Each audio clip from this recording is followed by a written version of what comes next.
Muito boa tarde, bem-vindo à Revista Desportiva, edição desta segunda-feira, dia 13 de setembro.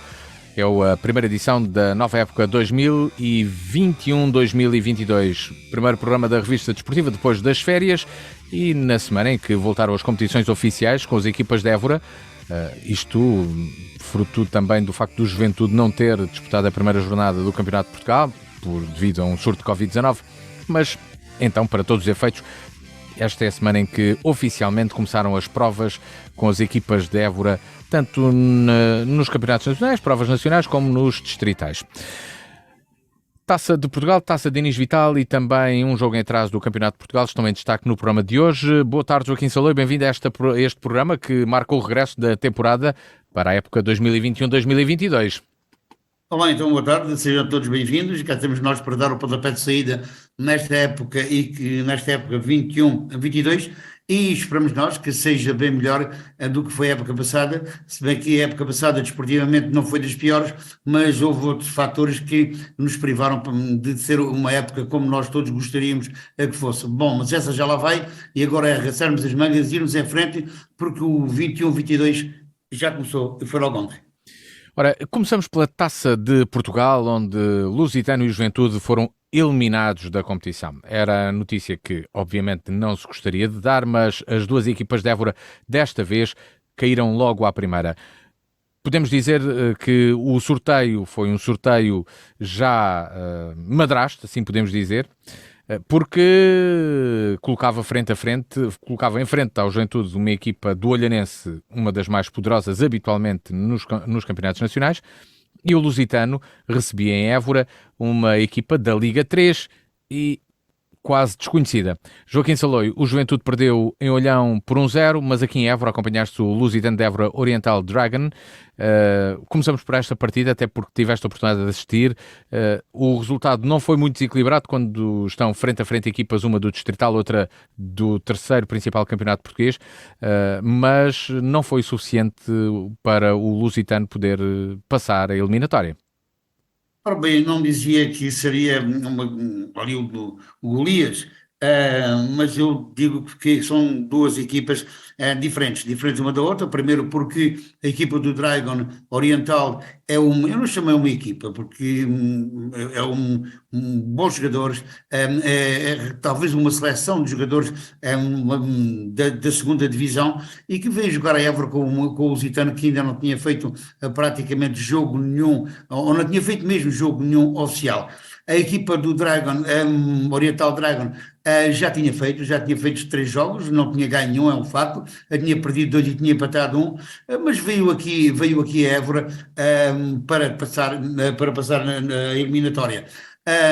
O jogo até ao minuto 15 foi um jogo equilibrado, em que as oportunidades não surgiram nem para um lado nem para o outro, até que houve o minuto 15 e assim foi uma jogada da equipa forasteira do lado direito, um cruzamento para dentro da grande área, ali uma passividade ou falta de entrosamento dos centrais da equipa do Lusitano e deu o primeiro gol para a equipa do Dragon. A partir daí veio ao de cima o ascendente da equipa da zona do Pinhal Novo, o de Palmela, sabemos lá de onde é que é, veio ao de cima e pronto, e ao minuto 42 faz o segundo golo, resultado ao intervalo que se justificava porque a equipa do Oriental Dragon tinha sido realmente superior durante os primeiros 45 minutos. No intervalo, o treinador da equipa do Lusitano mexe e mexeu para melhor, ou seja, logo ao minuto 4, a entrada de Martelo veio agitar a equipa e na transformação de um livre, apontado precisamente pelo Martelo, faz o 2-1. Aí, a partir daí, a equipa do Lusitano reagiu e podia logo, em 2 ou 3 jogadas a seguir, podia ter empatado a partida, mas claro, a preparação física de uma e de outra, nesta altura do campeonato, 3 jogos fazem a diferença, 3 jogos a mais fazem a diferença. Lá há outras alturas que 3 jogos a mais fazem a diferença pela negativa, mas aqui é pela positiva. Mais orientada, mais consistente, com melhores jogadores. A equipa do Dragon foi controlando a partida até a parte final, mandou uma bola ao ferro. E posso dizer que, diga-se a bom da verdade, que o resultado, em minha opinião, acaba por estar certo. Na primeira parte, ligeiro ascendente, ligeiro, como quem diz, ascendente da equipa forasteira. Na segunda parte, mais equilíbrio, pese embora o domínio tenha sido realmente, no cômputo geral, mais da equipa que veio visitar ontem o Campo Estrela. Resultado final, 2-1 ou 1-2, conforme queiram, em minha opinião, justo para a equipa que visitou ontem a cidade de Évora. Ora, o Nelson Valente, técnico do Lusitano, destacou precisamente isso, a segunda parte da sua equipa. Vamos ouvir essas declarações à Diana FM. Na primeira parte, penso que íamos um pouco, baixámos um pouco a linha do setor médio, era onde a gente podia agarrar ali o posicionamento e estar mais perto de uma transição ofensiva melhor, e não fomos capazes.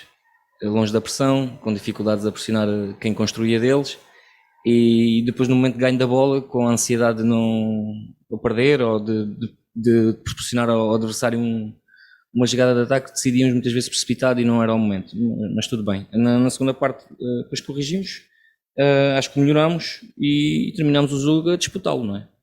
O Lusitano ficou assim pelo caminho a disputar o jogo, mas perdeu por 2-1 frente ao Dragons, o Oriental Dragons. Quanto ao Juventude, foi a olhão, depois de uma pausa prolongada de vários dias sem poder treinar sequer, e acabou por perder por 1-0 com o Olhanense.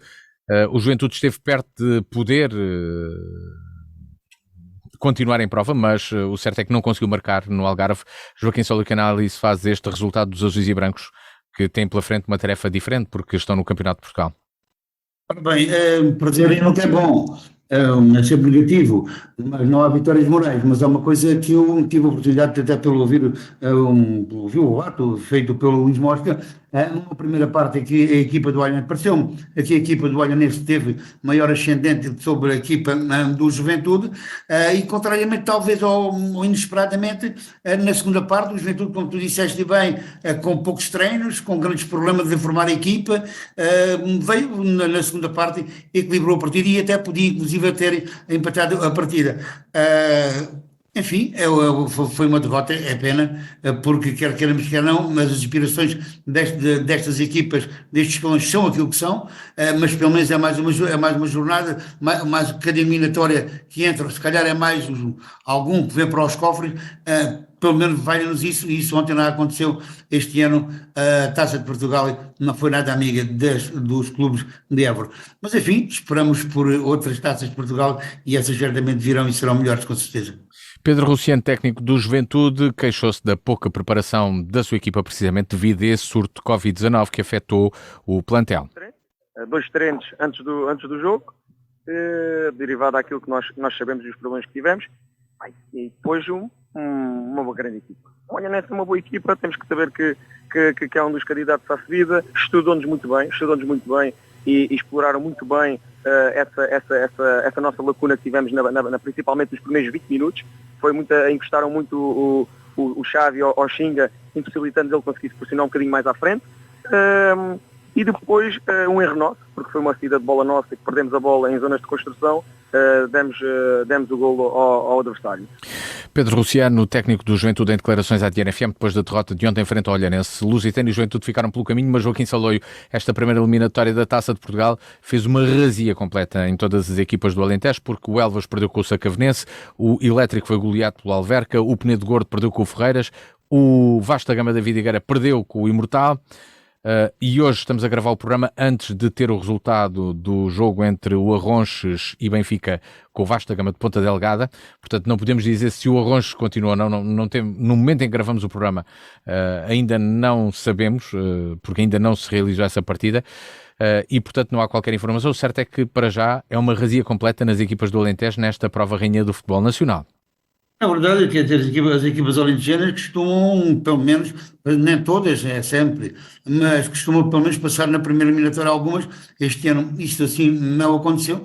Enfim, paciência, o futebol é assim mesmo. Para a próxima época, logo veremos. Mas uma coisa que eu queria dizer, Luís, foi uma coisa que, para não me escapar, ontem no jogo a que eu estive a assistir, gostei do público. O público, a bancada de todos estava muito, mas digo muito, muito bem composta. porque eram tudo adeptos do Lusitano, não era adepto do Dragon, porque o Dragon, como o seu treinador disse, não tem sócios, não tem adeptos, não tem ninguém, e também porque havia outro jogo na Silvarinha, um jogo também dos Júniores do Lusitano, que levou para lá, certamente, algum público, mas a bancada estava muito bem composta, isso é muito bom para o futebol, e o futebol com público não tem nada a ver com o futebol sem público. Portanto, É importante deixar precisamente claro também para os ouvintes da Diana FM que esta equipa oriental nada tem a ver com o Oriental de Lisboa, que bem conhecemos de outras competições. É outra coisa totalmente diferente. Não é? Porque às vezes, sem querer, podia-se pensar que seria algo derivado, mas não. Não, é uma equipa totalmente nova. É uma equipa de capital chinês, é uma equipa só, é o Tom Dono, que é um senhor, que é chinês, não tem campo, vai fazer um complexo esportivo perto do Pinhal Novo, está em projeto ainda, mas tem grandes ambições, este ano é para a manutenção, mas tem grandes ambições de ir mais longe, mas não tem, os únicos sócios que tem são a equipa técnica e são os jogadores, portanto é uma equipa de marca branca, isto palavras do treinador do Dragon, do Oriental Dragon. Depois da Taça de Portugal também houve um jogo do Campeonato de Portugal, antes de falarmos da Taça de Inês Vital. Para já que estamos neste nível, neste patamar de competição, realizou-se a partida que já estava prevista, assim, adiada, entre o União de Montemor e o Serpa, a vitória do União de Montemor, Joaquim Saloio. Este é um Campeonato de Portugal que começou aos bochechos, como costumamos dizer, e hoje teve mais um. Ontem teve mais um. É uma vitória esperada da equipa de Montemor? Agora, não sei nesta altura, portanto era o jogo da primeira jornada, não posso dizer se é uma vitória esperada ou não, sei que é um derby regional, são equipas que têm os mesmos objetivos certamente, que é a manutenção. A vitória sorriu aos homens de Montemor, talvez, acho que sim, que é uma vitória lógica porque jogou em casa e jogou em casa, ganhou por 2-1, e no próximo domingo vem jogar aqui ao campo do Juventude com o Juventude. Vamos ver entre estas equipas alentejanas, porque o objetivo é a manutenção. Tanto o Juventude como o Serpa, como a União de Montemor, têm como objetivo a manutenção e os pontos ganhos em casa, esse é o sobre azul, claro. Pois exatamente, no próximo fim de semana temos aqui um derby, um jogo entre equipas do distrito, o Juventude União de Montemor, que seria sempre um grande jogo do distrital e será certamente um grande jogo no nacional. Exatamente, e portanto ontem foi a primeira vitória do João Guerra e também não podemos esquecer que no próximo domingo João Guerra regressa a uma casa uma casa que conheceu e que frequentou e trabalhou lá durante alguns anos. É um regresso a casa, se isso pode dizer. Exatamente. Quanto à Taça de Inês Vital, jogou-se a primeira eliminatória. Nesta taça havia um jogo bastante interessante e se calhar o mais equilibrado, o Canaviais Alcaçovense. Qualquer equipa que perdesse era uma equipa que iria sentir que tinha caído cedo demais nesta competição e foi o Alcaçovense, Joaquim Saloio. A equipa de Évora do Canaviais mostrou que se calhar tem um plantel mais forte do que nos últimos anos para as competições do distrital desta época. Sim, são equipas que gostavam de ir à final, e qualquer delas já foi finalista, mas a equipa dos Canaviais ganhou, mas foi só no prolongamento, portanto ganhou por 2-1, mas teve de ir a prolongamento. E como tu disseste, foram equipas que a equipa do Alcaçovense talvez tenha caído cedo demais, porque este ano e todos os anos é sempre o objetivo chegar à final da Taça de Inês Vital. Quem é que não gosta? Calhou aos Canaviais, após prolongamento, ganhou por 2-1, segue os Canaviais em frente, o Alcaçovense fica pelo caminho. Esta é uma prova que, podemos dizer, dá já algumas pistas para o que é cada equipa. Joaquim Saloio, temos um Escoralense que perdeu por 3-1 frente ao Arraiolense e um Redondense que venceu por 4-1 o Oriolenses. Aqui parece que o desequilíbrio face ao Oriolenses permanece, mas do Escoralense será que se esperaria mais frente ao Arraiolense ou não? O Arraiolense tem uma equipa também para se manter. O Escoralense realmente surpreendeu-me os números. Talvez a equipa esperasse um jogo muito equilibrado, mas a vitória surgiu à equipa do Arraiolense, que este ano também quer fazer uma coisa engraçada neste campeonato. Enfim, é o primeiro jogo, Luís, é o primeiro jogo, e nos primeiros jogos normalmente as equipas ainda não estão devidamente afinadas, ainda não estão como os seus técnicos querem. É muito pouco treino, é um momento mesmo de arranque, não é? Exatamente, as equipas estão a ser formadas aos fechos, assim se pode dizer, este é para aqui, o outro é para ali. Isto, enfim, é o campeonato, é o campeonato, é a taça de nível vital, é os primeiros jogos dão estas coisas, há algumas surpresas, e vamos ver se será surpresa, se não, vamos ver no decorrer da época se estas equipas podem fazer talvez brilharetes com que nós não estejamos à espera. Ora, nesta taça digital, outros resultados: Oriolenses 1, Redondense 4, como já aqui referi, Valenças 0, Falfigueira 1, Santana do Campo 2, Cortiço 4, Aguiar 1, Borbense 0, Torega 0, Cabrela 2 e Calipulense 1, Atlético de Reguengos 2 e ainda União de Montemor B, Sporting de Viana 1. Aqui sem qualquer surpresa, digamos assim, em qualquer destes resultados, face a quem segue e quem fica pelo caminho nesta taça de Inês Vital. Joaquim Soler, partilhas desta opinião? Sim, são resultados lógicos. Em minha opinião, são resultados lógicos, tendo em conta o que as equipas costumam ser ao longo dos outros campeonatos. Portanto, porque este campeonato não podemos ainda dizer se as equipas são mais fortes ou mais fracas. Tendo em conta o que as equipas foram ao longo dos outros campeonatos, sim, me pareceu-me os resultados todos lógicos. Das provas e das competições passamos para outra notícia que marcou a semana em termos desportivos, mas que levou a que o árbitro Luís Godinho se estreasse no Campeonato Francês de Futebol. Isto devido a um acordo entre a Federação Portuguesa de Futebol e a Federação Francesa de Futebol, que pretende oferecer maior experiência internacional aos árbitros de cada país. Aqui em Portugal houve uma equipa de arbitragem a dirigir uma partida e Luís Godinho foi o pioneiro dos árbitros portugueses a fazer e a integrar este programa. Arbitrou a partida entre o Bordeaux e o Lens da Liga 1 do Campeonato de França. Um projeto pioneiro, que escolheu o melhor árbitro da região, do Alentejo, para esta experiência, Joaquim Soleio. Sim, eu concordo que seja para melhorar, eu concordo, portanto, que os árbitros, mas isto é uma coisa que temos que ter em conta, não? Este protocolo entre a Liga Portuguesa e a Francesa não contam jogos grandes, atenção. Não contam nem Benfica Sporting, nem Sporting Sportos, nem Porto Sporting, nada disso. É só equipas, portanto, fora os derbys grandes. Portanto, esses não entram neste protocolo. Fica aí bem claro que isso não é...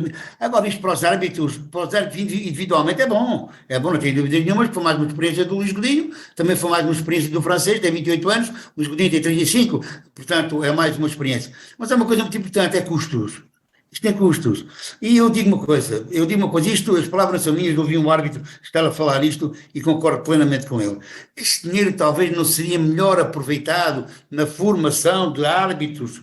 Não é levá-los para lá, é mantê-los depois na arbitragem. Isto foi um árbitro que eu ouvi, as palavras dele, concordo plenamente, estou aqui a parafrasear as palavras, concordo plenamente com aquilo que ele disse, porque nós, quer queiramos, quer não, que precisamos de 8.000 árbitros, temos 3.000, quer dizer, há aqui uma diferença, temos menos de metade do que aquilo que eles precisam. Mas na questão de experiências individuais, para o Luís, foi belíssimo, claro, quanto mais jogos o Luís fizer, melhor. O Luís ainda tem 10 anos à sua frente e depois poderão vir a ser mais. É bom. Agora, portanto, onde o dinheiro é assim, escasseia, se calhar, a minha opinião, concordando com a opinião de que eu ouvi, eu acho que seria melhor talvez aproveitá-lo noutras coisas, mas o dinheiro é meu, embora eu contribua com os impostos, o dinheiro é meu, mas cada um sabe aquilo que faz. Ora, na reta final desta primeira edição da Revista Desportiva, uma edição mais curta, onde contamos com o Joaquim Soleio para analisar estas primeiras rondas, seja da Taça de Inês Vital, Taça de Portugal, também o jogo do Campeonato de Portugal, que já havia sido adiado, e claro, todas estas notícias à volta do futebol. Entramos na reta final. Joaquim Soleio, vamos a notas de finais do programa de hoje. Tens algum destaque para encerrar a Revista Desportiva desta segunda-feira? Público nos estádios. Isso, para mim, é fundamental. Público no estádio. E já agora também dar aqui, portanto, aqui não gostei nada de ouvir, portanto, as críticas à arbitragem em 2 jogos do campeonato, dos jogos entre os grandes. Realmente, os árbitros não tiveram bem, nem uns nem outros. Está aqui melhorarem os árbitros, entre as sintonias entre o VAR e os árbitros, isso é para melhorarem. Continuo na minha, o árbitro tem que ser árbitro, o fiscal de linha tem que ser fiscal de linha e o VAR tem que ser só VAR. Enquanto não fizerem isto, em minha opinião, isto não vai a lado nenhum, portanto, é penaltis que se marca, é penaltis que não se marca, é o VAR que decide, é o VAR que não decide, portanto, muito mal a equipa de arbitragem neste fim de semana, a equipa de arbitragem, não a arbitragem, neste fim de semana. Muito bem, e é assim que chegamos ao final desta revista desportiva. O encontro com o desporto está marcado e com o futebol está marcado já para o próximo fim de semana, aqui na DNFM. Vamos estar no Campeonato de Portugal e também no Campeonato Distrital da Associação de Futebol de Évora, jogos que poderá acompanhar no domingo na emissão Super Desporto. Joaquim Salou, obrigado por estar na abertura desta nova época, e o encontro com os ouvintes da Diana está marcado para de hoje a 8 dias, à mesma hora, na revista desportiva. Também pode seguir o programa em www.dnfm.com e na versão de vídeo disponível no canal de YouTube da DNFM. Tenha a continuação de uma boa tarde, bom resto de segunda-feira.